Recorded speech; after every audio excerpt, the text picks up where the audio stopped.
Hey everyone, it's Justin here, America's Honest Tax Accountant from Number Crunch Nerds. Welcome to part 2 of my all-new video series on why you should consider retiring as soon as you can. And in this video, we're going to continue moving forward with the first step in laying out our lifetime financial plan, which is to calculate our net worth as of the current year. And specifically in this video, we're going to talk about asset quality, because assets, as you know, are the starting point in the basic formula to determine your net worth at any given point in time. So the basic net worth formula is your assets less your liabilities or debts equals your net worth. Now, within the category of assets right here, there are lots of different kinds. For example, let's take your primary residence. Is this an asset or a liability right here? And if it's an asset, what kind of asset is it? Is it a cash flow generating asset or is it a cash flow consuming asset? Well, before we can answer that, let's define a range of what constitutes an asset. And I want to define that range in terms of cash flow and market value. So here is the range of assets that we're going to define for purposes of this analysis, starting over here with asset type number 1. These are the kinds of assets that have market value and they generate cash flow. Examples of that could be businesses, rental properties, financial instruments, as long as the financial instruments have a cash flow component to them, meaning they kick off interest or dividends or some other kind of return in addition to just having market value. All right, now asset type number 2. These are assets that don't have a market value or they don't have an easily or readily identifiable market value, but they still generate cash flow. So a good example of this would be something like an information business where you are the business. You are the face of the business. The business exists because you are involved. And without you being involved, the business doesn't really exist. In other words, the value in this business really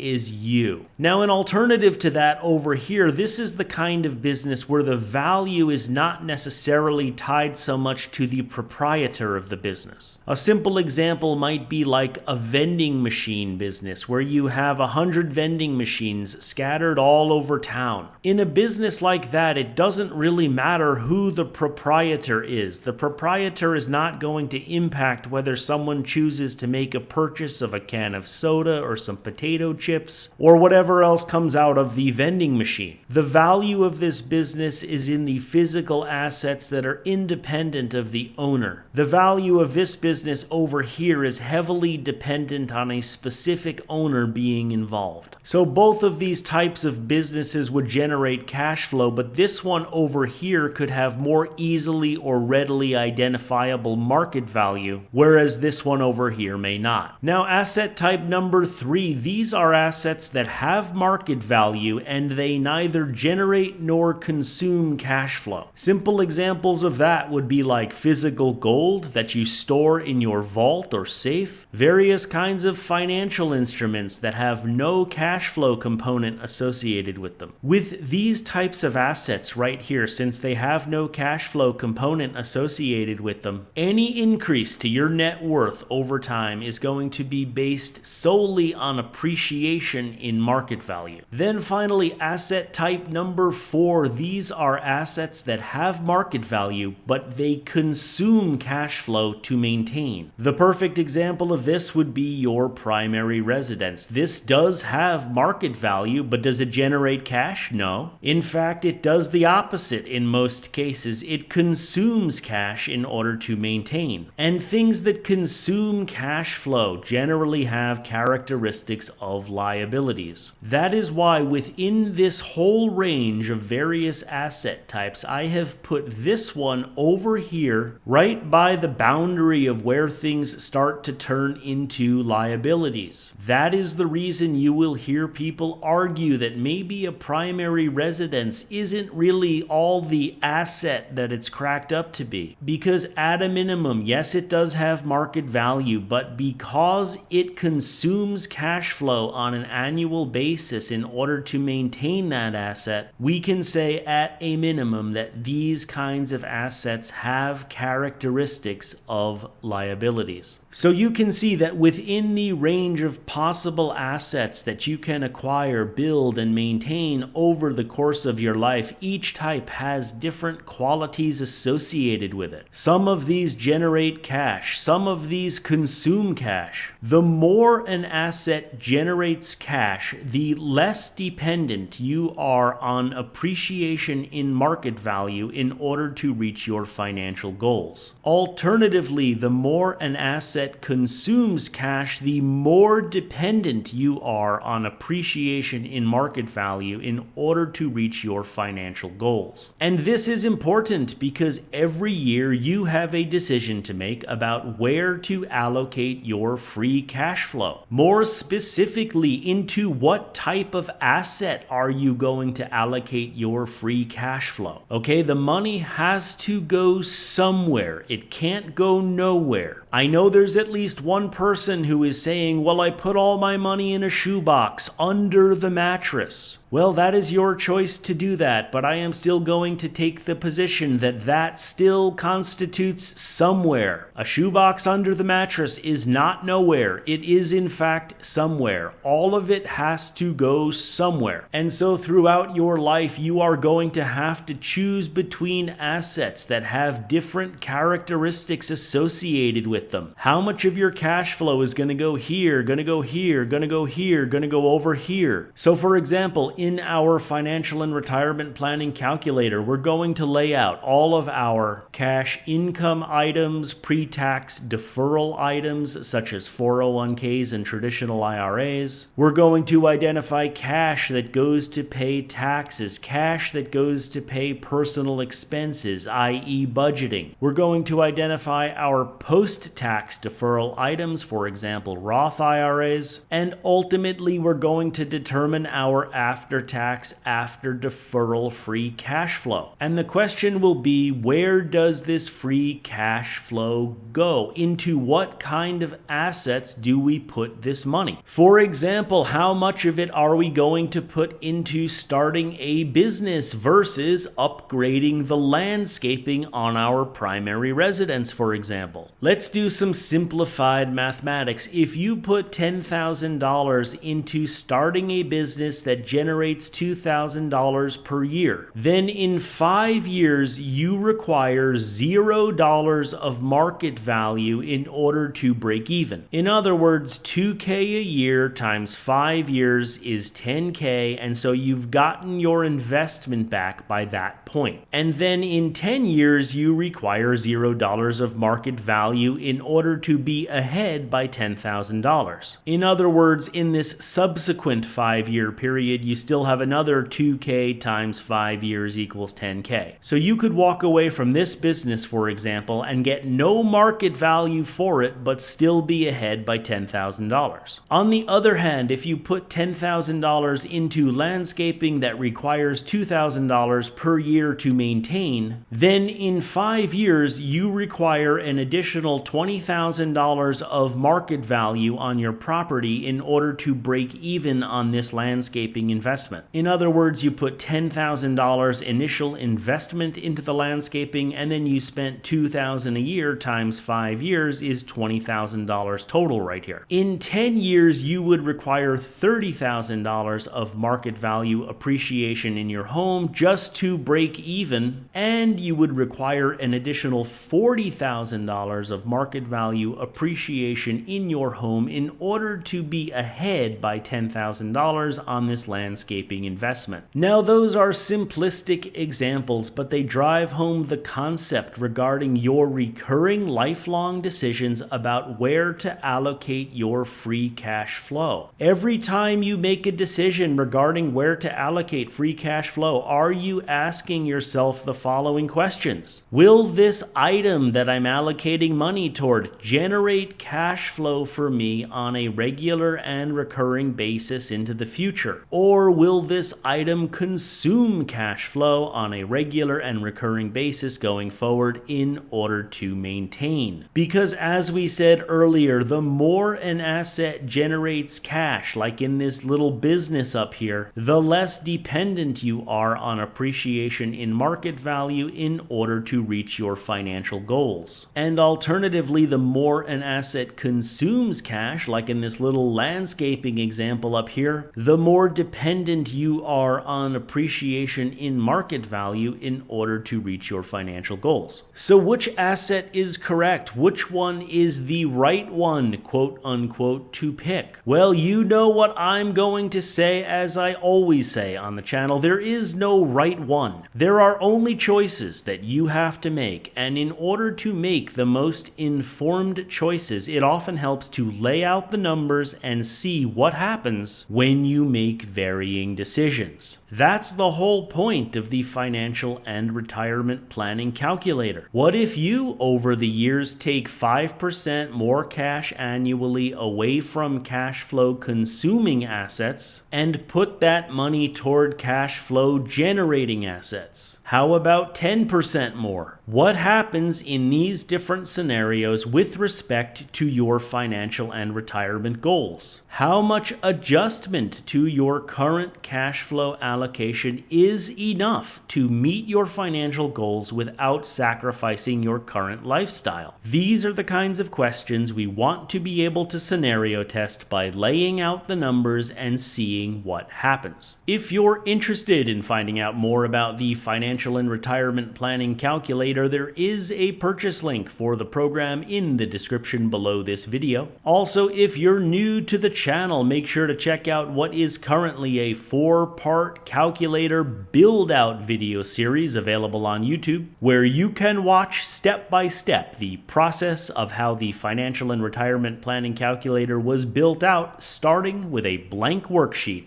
in Microsoft Excel. To find that, just search on YouTube for Number Crunch Nerds Retirement Planning Calculator. That's going to be it for today's video. Thanks for watching, and I'll see you next time.